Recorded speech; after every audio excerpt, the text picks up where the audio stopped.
ತ್ರೈಲೋಕ್ಯ ಸಂಪದಾಲಕ್ಯ ಸಮುಲೇಖನ ಬಿತ್ತೆ ಸಚ್ಚಿದಾನಂದ ರೂಪಾಯ ಶಿವಾಯ ಪರಬ್ರಹ್ಮಣೇ ನಮಃ. ಆದಿಯಲ್ಲಿ ಜಗದ್ಗುರು ರೇಣುಕಾದಿ ಪಂಚಾಚಾರ್ಯರನ್ನು, ಬಸವಾದಿ ಪ್ರಮತ್ತರನ್ನು, ಜಗತ್ತಿನ ದಾರ್ಶನಿಕರನ್ನು, ಸಂತರನ್ನು, ಮನಗುಳಿ ಹಿರೇಮಠದ ಗುರು ಪರಂಪರೆಗೆ ಹಣೆಮೆರೆದು ನನ್ನ ಪ್ರೀತಿಯ ಗ್ರಾಮವಾಗಿರ್ತಕ್ಕಂಥ ಹಿಟ್ನಳ್ಳಿ ಗ್ರಾಮದ ಅಧಿದೇವತೆಯಾದ ದ್ಯಾಮಾವತಾಯಿ ಮತ್ತು ಮಾರುತೇಶ್ವರನು, ವಿಠೋಬದೇವರ ಮತ್ತು ವೀರಭದ್ರೇಶ್ವರನು ಹೃದಯದಲ್ಲಿ ಸ್ಮರಿಸಿ, ಈ ಗ್ರಾಮದಲ್ಲಿ ನನ್ನ ಪ್ರೀತಿಯ ಅಪ್ಪಟ ಶಿಷ್ಯನಾಗಿರ್ತಕ್ಕಂಥ ಹನುಮಂತರಾಯ ಬಿರಾದಾರ್ ಅವರು ಹಮ್ಮಿಕೊಂಡಿರ್ತಕ್ಕಂಥ ಕರೋಕೆ ಗಾಯನ ಕಾರ್ಯಕ್ರಮ ಮತ್ತು ಸಂಗೀತ ಕಲಾ ಪ್ರೇಮಿಗಳಿಗೆ ಸನ್ಮಾನ ಸಮಾರಂಭ. ಈ ಸನ್ಮಾನ ಸಮಾರಂಭದ ಸಾನ್ನಿಧ್ಯವನ್ನು ವಹಿಸಿ ನಿಮ್ಮೆಲ್ಲರಿಗೆ ಆಧ್ಯಾತ್ಮದ ನುಡಿಮತ್ತುಗಳನ್ನು ಹೇಳ್ತಕ್ಕಂಥ ನನ್ನ ಆತ್ಮೀಯ ಪರಮಪೂಜ್ಯರು ಆದ ಷಡಸ್ಥಲ ಬ್ರಹ್ಮ ಸಿದ್ಧಲಿಂಗ ಶಿವಾಚಾರ್ಯ ಮಹಾಸ್ವಾಮಿಗಳು, ಹಿರೇಮಠ ಮುಳವಾಡದ ಪರಮಪೂಜ್ಯರಲ್ಲಿ ಭಕ್ತಿಪೂರ್ವಕ ಪ್ರಣಾಮಗಳನ್ನು ಸಲ್ಲಿಸಿ, ಕಾರ್ಯಕ್ರಮದ ಉದ್ಘಾಟನೆಯನ್ನು ಮಾಡತಕ್ಕಂಥ ಜ್ಯೋತಿಬಾ ಬಾಬು ಚೌಹಾಣ್ ಅವರೇ, ಆತ್ಮೀಯರು ಆದ ಕಡ್ಲೆವಾಡ ಗ್ರಾಮದ ಪ್ರಥಮ ದರ್ಜೆ ಗುತ್ತಿಗೆದಾರರಾದ ನಾನಾಗೌಡ ಬಿರಾದಾರ್ ಅವರೇ, PKPSನ ಅಧ್ಯಕ್ಷರು, ಕ್ರಿಯಾಶೀಲ ಯತಿಗಳು ಆಗಿರ್ತಕ್ಕಂಥ ಜಗನ್ನಾಥ್ ಶಿರಬೂರ್ ಅವರೇ, ಕಲ್ಲೂಸೂರ್ ಅವರೇ, ಹಾಗೆ ಸಂತೋಷ್ ರಾಂಪುರ್ ಅವರೇ, ಭಾಳಷ್ಟು ಜನ ತಮ್ಗೊಂಡವ್ರೆ, ಭಾಳ ಜನ ಅದಾರ, ಪುಂಡ್ಲಿಕ್ ಅವರೇ, ಹಾಗೆ ಭೀಮನಗೌಡ್ರೆ, ಹಿರಿಯರೇ, ನಾವು ಭರ್ಜರಿ ಅವರೇ, ಮಲ್ಲು ಅವರೇ, ಹಾಗೆ ಕಲಾ ಬಳಗದ ತಂಡದವರೇ, ನಿಮ್ಮೆಲ್ಲರಿಗೂ ನನ್ನ ಶರಣಾರ್ಥಿ. ಭಾಳಷ್ಟು ಎಲ್ಲ ಅತಿಥಿಗಳು ಮತ್ತು ಪರಮ ಪೂಜ್ಯರು ಮಾತನಾಡಿದರು.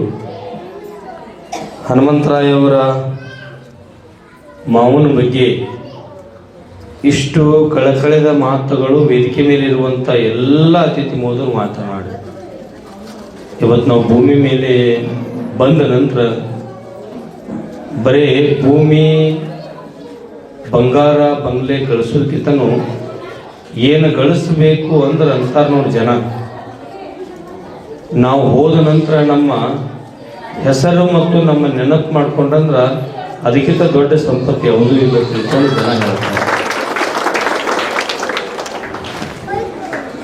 ಹನುಮಂತರಾಯ್ ಅವರು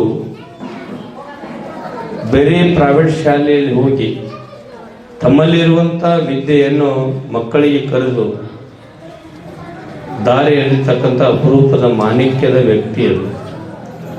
ನಾನು ಈಗಿರುವಂಥ ಹನುಮಂತರಾಯ್ ಅವರ ಮದುವೆ ಸಮಾರಂಭ ಇರ್ಬೋದು, ಅವ್ರ ಮನೆ ಗೃಹ ಪ್ರವೇಶ ಇರ್ಬೋದು, ಅವರ ನಿಶ್ಚಿತಾರ್ಥ ಇರ್ಬೋದು, ಪ್ರತಿಯೊಂದು ಕಾರ್ಯಕ್ರಮದಲ್ಲಿ ನಾನು ಭಾಗವಹಿಸಿದ್ದೇನೆ. ನಮ್ಮ ಸಾಯಿಗೌಡರು ಯಾವತ್ತೂ ಅವ್ರ ಜೊತೆ ಸಂಪರ್ಕ ಇರೋದ್ರಿಂದ ಎಲ್ಲ ಕಾರ್ಯಕ್ರಮಕ್ಕೆ ನಾವು ಬರ್ತಿರ್ತೇವೆ.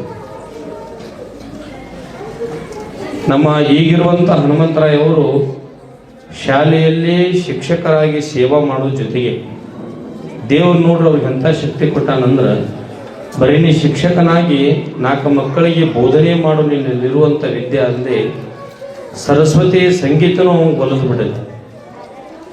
ಅವನ ಮದುವೆ ಕಾರ್ಯಕ್ರಮಕ್ಕೂ ಹೋಗ್ತಾನ, ಮಠಮಾನ್ಯಗಳ ಕಾರ್ಯಕ್ರಮಕ್ಕೂ ಹೋಗ್ತಾನ, ಬೇರೆ ಬೇರೆ ಎಲ್ಲ ಕಾರ್ಯಕ್ರಮಕ್ಕೂ ಹೋಗ್ತಾನ. ಅವನಲ್ಲಿರುವಂಥ ಕಲೆ ನನ್ನಲ್ಲಿ ಅಡಗಬಾರ್ದು. ನಾನು ಅವನ ಜೊತೆ ಮಾತಾಡಾಗ ಏನು ಕಾರ್ಯಕ್ರಮ ಮಾಡಕತ್ತಿ ಅಂದೆ, ಇಲ್ಲ ಬುದ್ಧಿ ನಮ್ಮಂಥ ಕಲಾವಿದರನ್ನು ಎಲ್ಲೆಲ್ಲೇ ಇರುವಂಥ ವ್ಯಕ್ತಿಗಳು ಕರೆಸಿ ನಮಗೆ ಸನ್ಮಾನ ಮಾಡುತ್ತಾರೆ. ನಮ್ಮೂರಲ್ಲಿರುವಂಥ ಯುವ ವಿದ್ಯಾರ್ಥಿಗಳು, ಯುವ ಪೀಳಿಗೆಗಳು ಅವರಲ್ಲೇ ಒಂದು ಹಾಡಬೇಕು, ನಾನು ವೇದಿಕೆ ಮೇಲೆ ಹತ್ತಬೇಕು, ನನ್ನಲ್ಲಿರುವಂಥ ಸಂಗೀತವನ್ನು ವ್ಯಕ್ತಪಡಿಸಬೇಕು. ಭಾವಗೀತೆ ಆಗಿರ್ಬೋದು, ಭಕ್ತಿಗೀತೆ ಆಗಿರ್ಬೋದು, ಬೇರೆ ಬೇರೆ ಜಾನಪದ ಗೀತೆ ಇರ್ಬೋದು, ಅಂಥದನ್ನು ಅವರಿಗೆ ಅವಕಾಶ ಮಾಡಿಕೊಡ್ಬೇಕು ಅನ್ನುವಂಥ ಸಂಕಲ್ಪವನ್ನು ತೊಟ್ಟಿದ್ದೇನೆ. ಅದಕ್ಕೆ ಇದನ್ನು ಮಾಡಿದ್ರೆ ಹೆಂಗೆ ಆಕತ್ತಿ ಅಂದರು. ಮಾಡಿರಿ, ಯಾಕಂದ್ರೆ ಎಲ್ಲರೂ ಹಾಡ್ತೇವಂದ್ರೆ ಹಾಡೋಕ್ಕಾಗಲ್ಲ. ನೋಡ್ರಿ, ನೀವು ಈ ಜಗತ್ತಿನಲ್ಲಿ ನಮ್ಮ ಕಲ್ಲೂಸವ್ರು ಹೇಳ್ದಂಗೆ ಭಾಳ ಯಾರಿಗಾರೆ ನೋವಾಗಿತ್ತಂದ್ರೆ ಹೇಂತಿ ಗಂಡನ ಜೋಡಿ ಜಗಳ ತೆಗೆದಿದಂದ್ರೆ ಭಾಳ ಕಿರಿಕಿರಿ ಕೊಡಾಕತ್ರಂದ್ರೆ ಪರಬರಿ ಹೋಗಿ ನಿಮ್ಮ ಮೊಬೈಲಿನಲ್ಲಿರುವಂಥ ಯೂಟ್ಯೂಬ್ನಾಗ ಹೊಡೆದು ಭಾವಗೀತೆ ಭಕ್ತಿಗೀತೆ ಒಂದಿಷ್ಟು ಕೇಳ್ಕೋತ ಕುಂದ್ರಿ ನೀವು ನಿಮ್ಮ ಶರೀರ ಒಳಗಿರುವಂಥ ಮನಸ್ಸು ಚಂಚಲ ಆಗೋದಿಲ್ಲ, ಎಲ್ಲೋ ಒಂದು ಸ್ವರ್ಗದಲ್ಲಿ ಅದೇ ಅನ್ನುವಂಥ ದೃಷ್ಟಿ. ಸಿದ್ದೇಶ್ವರ ಅಪ್ಪಗಳು ಯಾವುದೇ ಊರಿಗೊಂದು ಪ್ರವಚನಕ್ಕೆ ಹೋದ್ರೆ ಅವ್ರು ಯಾಕೆ ಊರು ಒಳಗೆ ಮಧ್ಯದಲ್ಲಿ ಬಯಸ್ತಿದ್ದಿಲ್ಲ ಅಂದ್ರೆ ಈ ಜಂಜಾಟ ಬೇಡ, ಊರು ಹೊರಗಡೆ ಎಲ್ಲರೇ ಒಂದು ಪ್ರಶಾಂತವಾದ ಮನೆ ನೋಡಿ, ಪ್ರಶಾಂತವಾದ ಮಠ ನೋಡಿ, ಇಲ್ಲಾಂದ್ರೆ ಪ್ರಶಾಂತವಾದ ಒಂದು ಕೋಣೆ ನೋಡಿ ಅಂತಿದ್ರು ಅವರು. ಬಾಗೇವಾಡಿಗೆ ಪ್ರವಚನಕ್ಕೆ ಬಂದ್ರೆ ಅಲ್ಲೆಲ್ಲ ದೊಡ್ಡ ದೊಡ್ಡ ವ್ಯಕ್ತಿಗಳು ಇಲ್ರಿ ನಮ್ಮ ಮನ್ಯಾಗ ಅಂದ್ರು. ಇಲ್ಲಿ ಏನು ಬೇಡ ತಿಳ್ಕೊಂಡು ನಾಗೂರ್ ರೋಡ್ ಒಂದು ಶಾಲೆನೇ ಅಲ್ಲಿರುವಂಥ ವಿದ್ಯಾರ್ಥಿಗಳನ್ನು ಬೇರೆ ಕಡೆ ಶಿಫ್ಟ್ ಮಾಡಿ ಆ ಶಾಲೆಗೆ ಅವಕಾಶ ಮಾಡಿಕೊಟ್ರು ಸಿದ್ದೇಶ್ವರ ಅಪ್ಪಗಳು. ನನಗೆ ನೀವೇನು ಕೊಡ್ಲಿಕ್ಕೂ ನನಗೆ ಸಂತೋಷ, ನಾನು ಎಂದೂ ಏನೂ ಬಯಸೋದಿಲ್ಲ. ಈ ಪರಿಸರದ ವಾತಾವರಣದಲ್ಲಿ ಇರ್ಲಾಕ ಅವಕಾಶ ಕೊಟ್ಟಿಲ್ಲ. ನಿಮ್ಮ ಬಾಗೇವಾಡಿ ಜನಕ್ಕೆ ಕೋಟಿ ಕೋಟಿ ಧನ್ಯವಾದಗಳಪ್ಪ ಅಂದರು. ಅದಕ್ಕೆ ನೀವು ನಮ್ಮ ಇವತ್ತೇನು ಮಾಡ್ತಾ ಇದ್ದಾರೆ ನಮ್ಮ ಹನುಮಂತರಾಯವರು, ಅವರು ಅದ್ಭುತವಾದ ಕಾರ್ಯಗಳನ್ನು ಮಾಡಿದ್ದಾರೆ. ಅವರೊಬ್ಬರೇ ಮಾಡ್ತಾ ಇಲ್ಲ, ಈ ಊರಿನ ಜನ ಪ್ರತಿಯೊಬ್ಬರು ಸಹಕಾರ ಮಾಡ್ತಾರೆ.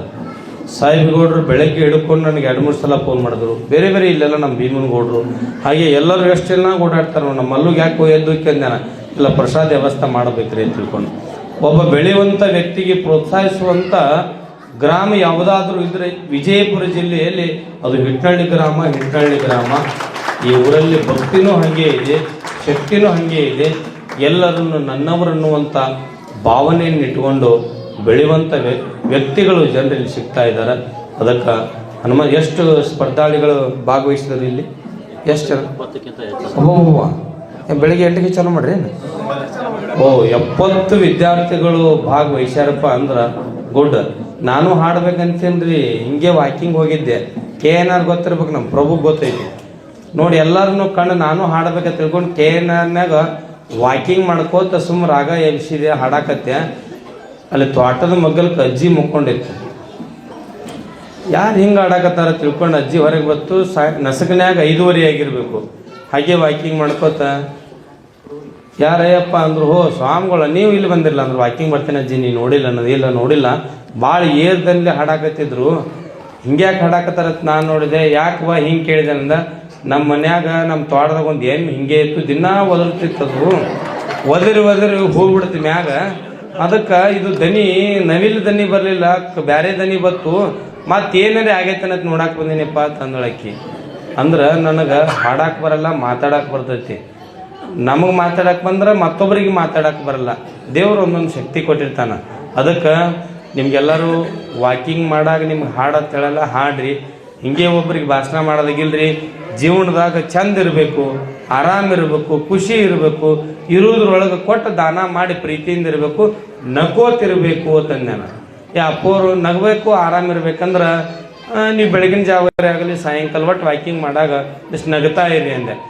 ಅವತ್ತ ಆ ಅಪ್ಪ ಏನಾಗೈತೆ ಅಂದ್ರೆ ಅವ್ನು ವಾಕಿಂಗ್ ಮಾಡಕ್ಕೆ ಅವ್ನು ಹೋಗೋದಾಗಿಲ್ಲ. ಬೆಳಗ್ಗೆ ನಸಕನಾಗ 4:15 ಹಾಗೆ ಅಲ್ಲೇ ಮನೆಯಲ್ಲೇ ಒಂದು ಸ್ವಲ್ಪ ಗ್ರೌಂಡ್ನಾಗ ಜಾಗಿಂಗ್ ಮಾಡೋದು, ವ್ಯಾಯಾಮ ಮಾಡೋದು ಎಲ್ಲ ಮಾಡಿ ನಗಾಕತ್ತಾನ. ನಕ್ ಅಲ್ಲಿಂದ ಅಲ್ಲಿರುವಂಥ ಮಗ್ಗಲ ಮನೆಯವ್ರು ಏನು ಇವ್ರ ಮನ್ಯಾಗ ಏನಾಗೈತಿ ಅಂತೇಳಿ ಬಂದ್ರಂತ.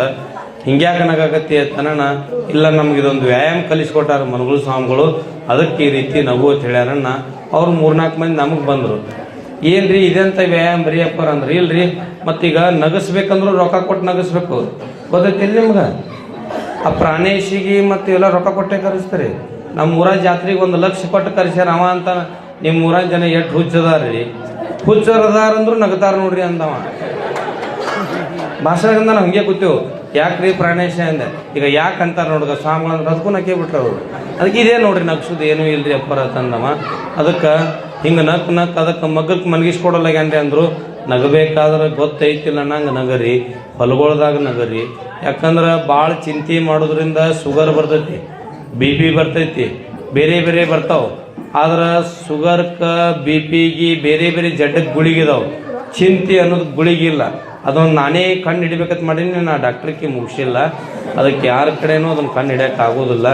ಅದಕ್ಕೆ ಆರಾಮಿರ್ರಿ, ಚಂದ ಇರ್ರಿ, ದುಡೀರಿ, ಕಾಯಕವೇ ಕೈಲಾಸ ಮಾಡಿರಿ, ಮಕ್ಕಳಿಗೆ ಶಿಕ್ಷಣ ಕೊಡ್ರಿ. ಬರೀ ಶಿಕ್ಷಣ ಕೊಡ್ರಿ ತಿಳ್ಕೊಂಡು ಮುಂಜಾನೆ 8 ಗಂಟೆ ಹಿಡ್ಕೊಂಡು ರಾತ್ರಿ 8ರ ತನಕ ಬರೀ ಪುಸ್ತಕ ಹಿಡಿಬೇಡ್ರಿ. ನಮ್ಮ ಓನ್ಯಾಗ ಈ ವರ್ಷದ ಪೀಳಿಗೆಯಾಗ ಬರೀ ಹೆಣ್ಮಕ್ಳು ಹುಟ್ಟ್ಯಾವ. ಬರೀ ನಮ್ಮ ಮಠದ ಓನ್ಯಾಗ ಒಂದು 18 ಮಂದಿ ಪಾಪುಗಳದಾವು. ನಾನು ಅಂತಿರ್ತೀನಿ ಅವುಗಳಿಗೆ ಅವಾಗ ಗಂಡಸ ಮಕ್ಕಳು ಹಿಡಿಬೇಕಿಲ್ಲ ಅಂತೇಳಿ. ಮನೆ ಲೆಕ್ಕ ಮಾಡಿದೆ 73 ಮನೆಯೊಳಗೆ 18 ಮಂದಿ ಹೆಣ್ಣು ಪಾಪು, ಅದ್ರಾಗ 4 ಗಂಡು ಪಾಪು ಅಷ್ಟೇ ಅದಾವು. ಅದಕ್ಕೆ ಅವ್ರಿಗೆ ಏನ್ರಿಪ್ಪ ನಮ್ಗೆ ಚಿಪ್ಪೆ ಆಡಕ್ಕೆ ಬಿಡಲ್ಲ, ಈ ಹಿಂಗೇನೋ ಹಳ್ಳ ಹೋಗಿರ್ತಾವಲ್ಲ ಹಿಂಗೇನ ಅದನ್ನು ಆಡಕ್ಕೆ ಬಿಡಲ್ಲ. ನಮ್ಮ ಮನ್ಯಾಗ ನಮ್ಮ ತಂದೆ ತಾಯಿನ ಹೇಳ್ರಿ ಅಪ್ಪಾರ ಅಂದರು. ಅವ್ರಿಗೆ ಹೇಳ್ದೆ ಇಲ್ರಿ ಬುದ್ಧಿ, ಬರೀ ಅಂಥವೆಲ್ಲ ಕಲಿಸಿದ ಹುಡುಗರು ವಿದ್ಯೆ ಅಲ್ಲ. ಅವಕ್ಕೆ ಓದಿ ಓದಿ ಓದಿ ಓದಿ ಏನಾಕತಿ ಅಂದ್ರೆ ತಲೆ ಹಾಪ್ ಆಗ್ಬಿಡ್ತೈತಿ. ಹಿಂಗೆ ಒಬ್ಬಕ್ಕೆ ಅಕ್ಕ ನನ್ನ ಮಗಳು ಭಾಳ ಶಾಣೆ ಅದಾಳ ತಿಳ್ಕೊಂಡು ಓದಾಕತ್ತಾಳೆ ತಿಳ್ಕೊಂಡು 12 ಗಂಟೆ ತನಕ SSLC ಎಕ್ಸಾಮ್ ಇದ್ದು 12 ಗಂಟೆ ತನಕ ಓದ್ಸಕ್ಕೆ ಹಚ್ಚಾಳ. ನನ್ನ ಮಗಳಿಗೆ ಚಹಾ ಮಾಡಿಕೊಡೋದು, ಹಾಲು ಕೊಡೋದು ಹಿಂಗೆಲ್ಲ ಕೊಟ್ಟಾಳ. ಆಕೆ ಅಕ್ಕ ಪುಟ್ಟ ಬಾಲಕಿ ಅವಿ ಓದಾಕತ್ತಿದ್ದಿಲ್ಲ, ಪುಸ್ತಕನೇ ಮೊಬೈಲ್ ಇಟ್ಕೊಂಡು ಇಚ್ಚಿಕ್ ಹಾಕ್ತಿದ್ಳು ಅತ್ತಕಿ. ಒಂದು ದಿವಸ ಅವ್ರವ್ವ ಏನ್ರಿ ಎಷ್ಟು ಓದ್ತಾಳೆ ನನ್ನ ಮಗಳ ತಿಳ್ಕೊಂಡು ಲೈಟ್ ಹಚ್ಕೊಂಡು ಓದಾಕತ್ತಾಳೆ. ಲೈಟ್ ಆರಿಸಿದ್ಳತ್ತ ಅದು ಮೊಬೈಲ್ ಬೆಳಕು ಕಾಣ್ತದೆ. ಅವೇ ತಿಳಿದತ್ತೆ ಯಾರಿಗೂ ಪ್ರೆಷರ್ ಹಾಕೋದು ಬೇಡ ತಿಳ್ಕೊಂಡ್ರತ್ತ. ಅದಕ್ಕೆ ಮಕ್ಕಳಿಗೆ ಪ್ರೆಷರ್ ಹಾಕಬೇಡ್ರಿ. ಇವೇನು ಹನುಮಂತರಾಯವರು ಭಾಳ ಅದ್ಭುತವಾಗಿ ಕೆಲಸ ಮಾಡ್ಯಾರ, ಹೀಗೆ ನೀವು ಪ್ರೋತ್ಸಾಹಿಸ್ರಿ ಅನ್ನುವಂಥ ಮಾತನ್ನು ತಿಳಿಸಿರಿ. ನಮ್ಮ ಹನುಮಂತರಾಯವರು ಹೋದ ವರ್ಷ ಈ ಬೇರೆ ಸ್ಕೂಲಲ್ಲಿದ್ದರು ಅವರು. ಸಂತೋಷ್ ಇದೇ ವರ್ಷ ಬಂದಾರ ನಿಮ್ಮ ಸ್ಕೂಲ್? ಎಲ್ಲೆಲ್ಲಿ ನಮ್ಮ ಕೂಡಿಗೆ ಒಳಗೆ ಹೋಗ್ತಿದ್ದಾವ, ಎಲ್ಲೆಲ್ಲಿ ಹೋಗ್ತಾನೆ ಅಲ್ಲಿ ಒಂದು ವಿಶೇಷ ಕಾರ್ಯಕ್ರಮನೇ ಮಾಡ್ತಾನೆ. ನಮ್ಮ ಸಂತೋಷ್ ರಾಂಪುರ್ ಅವರು ಒಳ್ಳೆಯ ಶಿಕ್ಷಣ, ಬಡ ಕುಟುಂಬ. ಅವ್ನ ಕಾಯಕ ಕೇಳಿದ್ರೆ ಬಸವಣ್ಣವ್ರ ಕಾಯಕ.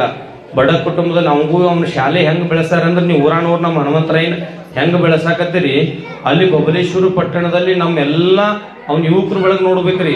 ಎಂಥವ್ರ ಡೈರೆಕ್ಟ್ರು ನಿರ್ದೇಶಕರಿದಾರಂದ್ರೆ ಸಾಮಾನ್ಯ ಜನ, ಸಾಮಾನ್ಯ ಕುಟುಂಬದಲ್ಲಿ ಹುಟ್ಟಿರ್ತಕ್ಕಂಥ ವ್ಯಕ್ತಿಗಳು ಶಾಲಾ ನಿರ್ದೇಶಕರಿದಾರ. ಇವ್ರ ಅಧ್ಯಕ್ಷರ ಜೀವನದಾಗ ಹೇಳ್ಕೊಳ್ಳೋದಿಲ್ಲ. ಅವ್ರು ಯಾರೋ ಅಧ್ಯಕ್ಷರೋ ಯಾರೋ ಕೆಲಸ ಅಟ್ಟ ಸಾಮಾನ್ಯವಾಗಿ ಇವತ್ತು 3-4 ಅಂತಾಸು ಕಟ್ಟಿಸಿ ತನ್ನಲ್ಲಿರುವಂಥ ಶಿಕ್ಷಣವನ್ನು ಬಡವರಿಗೆ ದಾರಿ ಎರಿತಾ ಇದ್ದಾನೆ. ಅಂಥ ಶಾಲೆಯಲ್ಲಿ ನಮ್ಮ ಹನುಮಂತರಾಯವರು ಕೆಲಸ ಮಾಡ್ತಾ ಇದ್ದಾರೆ. ಅದಕ್ಕೆ ಅವರ ಕಾರ್ಯಗಳು ಯಶಸ್ವಿಯಾಗಲಿ, ನಿಮ್ಮೆಲ್ಲರಿಗೆ ಒಳ್ಳೆಯದಾಗಲಿ ಅನ್ನುವಂಥ ಮಾತನ್ನು ತಿಳಿಸಿ, ಹಿರಿಯರು ಒಂದೇ ಒಂದು ಮಾತು ಹೇಳಿಬಿಟ್ಬಿಡ್ತೀನಿ ನಿಮಗೆ. ಹಿರಿಯರು ಬಹಳಷ್ಟು ಸುಂದರವಾಗಿರ್ತಕ್ಕಂಥ ಒಂದು ಮಾತನ್ನು ಹೇಳ್ತಾರೆ. ರೈತನ ಕೈಗೆ ಹತ್ತಿದ ಮಣ್ಣು ಸೈನಿಕನ ಮೈಗೆ ಹತ್ತಿದ ರಕ್ತ, ಸೈನಿಕನ ಮೈಗೆ ಹತ್ತಿದ ರಕ್ತ, ಶಿಕ್ಷಕನ ಕೈಗೆ ಹತ್ತಿದ ಚಾಪಿಸ್ಸಿನ ಧೂಳು ದೇಶದ ಇತಿಹಾಸವನ್ನು ಬದಲಾಯಿಸಬಹುದು ಅನ್ನುವಂಥ ಮಾತನ್ನು ಈ ಸಂದರ್ಭದಲ್ಲಿ ತಿಳಿಸಿ, ಹನುಮಂತರಾಯವರು ಶಿಕ್ಷಕರಾಗಿ ದೇವರು ಎಷ್ಟು ಶಕ್ತಿ, ಶಿಕ್ಷಕರಾಗಿ ಸಂಗೀತಗಾರರಾಗಿ ಸೇವೆ ಮಾಡಕತ್ತಾರ. ಅವರಿಗೆ ಹೀಗೆ ಬೆಳೀಲಿ ಅನ್ನುವಂಥ ಮಾತನ್ನು ತಿಳಿಸಿ, 2027ನೇ ಇಸ್ವಿಯಲ್ಲಿ ನಂದು ದ್ವಾದಶಿ ಪಟ್ಟಾಭಿಷೇಕ ಐತಿ. ಅವಾಗ ನಮ್ಮ ಹನುಮಂತರಾಯವ್ರನ್ನ ಗುರುತಿಸಿ ವಿಶೇಷವಾಗಿ ಅವ್ರಿಗೊಂದು ನಮ್ಮ ಶ್ರೀಮಠದ ವತಿಯಿಂದ ಪ್ರಶಸ್ತಿಯನ್ನು ಮಾಡೋದು ನಾವು ಇದನ್ನು ಚಿಂತನೆಯನ್ನು ಮಾಡ್ತಾ ಇದ್ದೇವೆ. ಸುಮಾರು ಆ ಪ್ರಶಸ್ತಿಗೆ ಇವರನ್ನು ಆಯ್ಕೆ ಮಾಡಿ ನಾವು ನಿಮ್ಮೂರಿನ ವತಿಯಿಂದ ಅವರಿಗೆ ಆ ಪ್ರಶಸ್ತಿ ಸಂಗನಬಸವ ಶ್ರೀ ರಾಜ್ಯ ಮಟ್ಟದ ಪ್ರಶಸ್ತಿಯನ್ನು ಕೊಡಾಕತ್ತೇವೆ. 2027ರಲ್ಲಿ 26ಕ್ಕೆ ಮತ್ತೊಬ್ಬರು ಆಯ್ಕೆ ಆಗಿದ್ದಾರೆ. 27ಕ್ಕೆ ಕೊಡ್ತೇವೆ ಅನ್ನುವಂಥ ಮಾತನ್ನು ತಿಳಿಸಿ, ಹೊಸದಾಗಿ ಒಂದು ಅಭಿಯಾನವನ್ನು ಭಾಳಷ್ಟು ಜನ ಏನು ಮಾತಾಡ್ತಾ ಇದ್ದಾರೆ, ಸ್ವಾಮಿಗಳು ಬರೀ ಊಟ ಮಾಡೋದು, ಚಜಕ ಹೊಡೆದು, ಭಕ್ತರ ಮನೆಯಾಗ ತುಪ್ಪ ತಿನ್ನೋದು, ಮಡ್ದಾಗ ಕೂತು ಬಿಡ್ತಾರೆ, ದೊಡ್ಡ ಕಾರಿನಾಗ ಅಡ್ಡಾಡ್ತಾರೆ, ಸಾಹೇಬ್ಗೌಡ್ರು ಅಂತವ್ರು ಒಂದು 10,000 ರೂಪಾಯಿ ದಕ್ಷಿಣ ಕೊಟ್ಬಿಡ್ತಾರೆ, ತೊಗೊಂಡು ಹೋಗಿಬಿಡ್ತಾರೆ ಅಂತ ಮಾತಾಡ್ತಾರೆ. ಅದಕ್ಕೆ ಸ್ವಾಮಿಗಳ ಕಷ್ಟ ಭಾಳ ವಜ್ಜಿ ಐತಿ. ಇಲ್ಲಿ ವೇದಿಕೆ ಮ್ಯಾಗ ಕೂತವ್ರು ನೋಡು, ನಿಮ್ಮ ಮಕ್ಕಳನ್ನ ಯಾರು ಸ್ವಾಮಿಗಳು ಮಾಡ್ರಪ್ಪ ಕೈ ಎತ್ತರ ನೋಡು, ನೀವರೇ ಎತ್ತರ ನೋಡೋನು, ಯಾರು ಕೊಡಲ್ಲ ನೀವು. ನಾವು ಅಪ್ಪಿ ತಪ್ಪಿಗ್ಯವು ಅದು ಹೆಂಗೋ ಮಾಡ್ಯಾರ ನಮ್ಮನ್ನ. ಅದಕ್ಕೆ ಯಾರು ನೀವು ಸ್ವಾಮಿಗಳು ನಿಮ್ಮ ಮಕ್ಕಳನ್ನ ಕೊಡೋದಿಲ್ಲ. ಹೊಸದಾಗಿ ಒಂದು ಅಭಿಯಾನ ನಾವು ಮಾಡಿದ್ದೀವಿ. ಶ್ರೀಗಳ ನಡೆ ಹಳ್ಳಿ ಕಡೆ ತಿಳ್ಕೊಂಡು ಮನಗುಳಿ ಸಂಸ್ಥಾನ ಹಿರಿಯ ಮಠದಿಂದ ನಮ್ಮ ದ್ವಾದಶಿ ಪಟ್ಟಾಭಿಷೇಕದ ನಿಮಿತ್ತವಾಗಿ ಸುಮಾರು ಇವಾಗ 25 ಹಳ್ಳಿ ಆಯ್ಕೆ ಮಾಡ್ಕೊಂಡೆವು. ಆ 25 ಹಳ್ಳಿ ಒಳಗೆ ನಿಮ್ಮೂರು ನಿಮ್ಗೆ ಕೇಳಾರೆ ನಾವು ಆಯ್ಕೆ ಮಾಡ್ಕೊಂಬಿಟ್ಟೆವು. ಮತ್ತು ಬಂದು ನಮ್ಮ ಹೊರಗೆ ಹಾಕ್ಬಿಡ್ರಿ ಕರೀರಿ ಎಲ್ಲರೂ ಎಷ್ಟು ಹೇಳೋರು. ಅಲ್ಲಿ ಏನು ಮಾಡ್ತೇವಂದ್ರೆ ದುಶ್ಚಟಗಳ ಭಿಕ್ಷಾಟನೆ ತಿಳ್ಕೊಂಡು ಯಾರ ಹತ್ರ ಪಟ್ಟಿ ಕೇಳಲ್ಲ, ಯಾರ ಹತ್ರ ದೇಣಿಗೆ ತೊಗೊಳ್ಳೋದಿಲ್ಲ. ನಿಮ್ಮ ಊರಾಗ ಬಂದು ಪಾದಯಾತ್ರೆ ಮಾಡಿ ಅವಾಗ ಭಾಳ ಜನ ಬಿಟ್ಟು ಹೋಗ್ತಾರೆ. ನಮ್ಮ ನೋಡಾಕತ್ತೀರಿ ನೀವು ಚೀಟ್ ಹಾಕೊಳ್ಳೋರು, ದಾರು ಕುಡಿಯೋರು, ಒಟ್ಟು ಒಂದು ಊರಾಗ ಒಂದು 10 ಮಂದಿರ ಬಿಡ್ತಾರಲ್ಲ, ಭಾಳ ಮಂದಿ ಬಿಡ್ತಾರೆ, ನಮ್ಗೆ ಗೊತ್ತೈತಿ ಯಾರ್ಯಾರು ಮಾಡ್ತಾರಂತೂ ನಮ್ಗೆ ಗೊತ್ತಿರ್ತೈತಿ. ಅದಕ್ಕೆ ಆ ಕಾರ್ಯಕ್ರಮವನ್ನು ನಿನ್ನೆ ಮಲ್ಗಾಣದಲ್ಲಿ ಆ ಸಭೆಯನ್ನು ಮಾಡಿ ಅವ್ರಿಗೆ ಹೇಳಿದ್ದೀವಿ. ನಿಮ್ಮನ್ನು ಮತ್ತೆ ನಿಮ್ಮ ಊರಾಗ ಒಂದು 10 ಮಂದಿ ಕರೆಸಿ ಆ ಕಾರ್ಯಕ್ರಮ ಮಾಡ್ತೇವೆ. ಅದಕ್ಕೆ ನಿಮ್ಮೆಲ್ಲರ ಸಹಕಾರ ಸದಾಕಾಲ ಇರಲಿ ಅನ್ನುವಂಥ ಮಾತನ್ನು ತಿಳಿಸಿ ನಮ್ಮನ್ನು ಕರೆಸಿ 2 ಮಾತುಗಳನ್ನು ಅವಕಾಶ ಮಾಡಿಕೊಡ್ತಕ್ಕಂಥ ನಮ್ಮ ಹನುಮಂತರಾಯವರಿಗೆ ಕೋಟಿ ಕೋಟಿ ಧನ್ಯವಾದಗಳು ಹೇಳುತ್ತಾ ನನ್ನ ಮಾತಿಗೆ ವಿರಾಮ ಹೇಳ್ತೇನೆ. ಓಂ ಶಾಂತಿ.